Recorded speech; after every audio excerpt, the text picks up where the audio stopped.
2017, Iran moved its nuclear weapons files to a highly secret location in Tehran. Iran lied.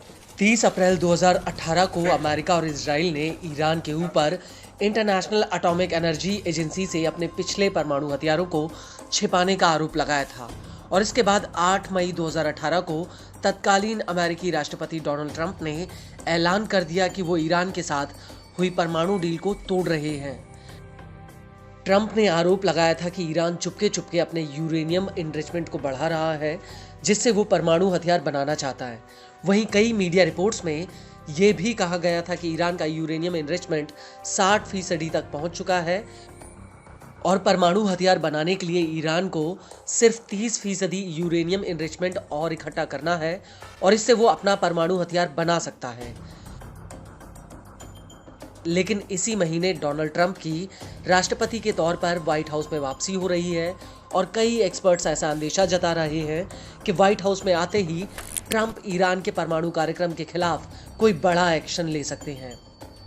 लेकिन Trump के आने से पहले ही Iran ने अमेरिका से दो टूक कह दिया है।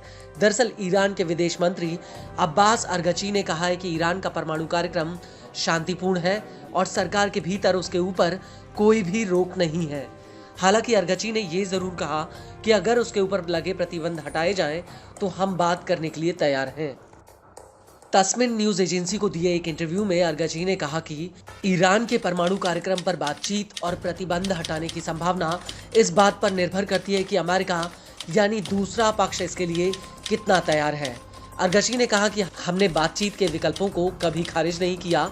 मूलभूत विचार ये है कि बातचीत सम्मानजनक और निष्पक्ष तरीके से होनी चाहिए, जिसमें ईरानी लोगों के अधिकारों का सम्मान किया जाए और ईरान की लाल रेखाओं का पालन किया जाए।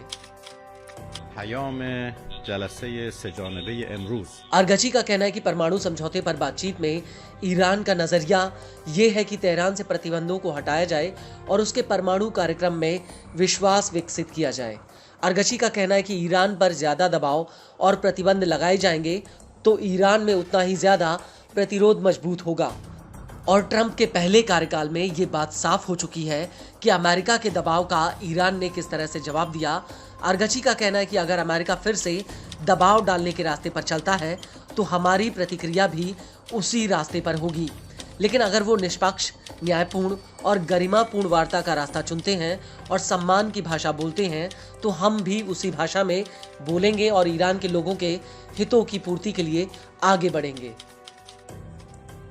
इस सब के बीच आपको ये भी बता दें कि इससे पहले फ्रांस, ब्रिटेन और जर्मनी ने संयुक्त राष्ट्र में ईरान के ऊपर एक बहुत बड़ा आरोप लगाया था।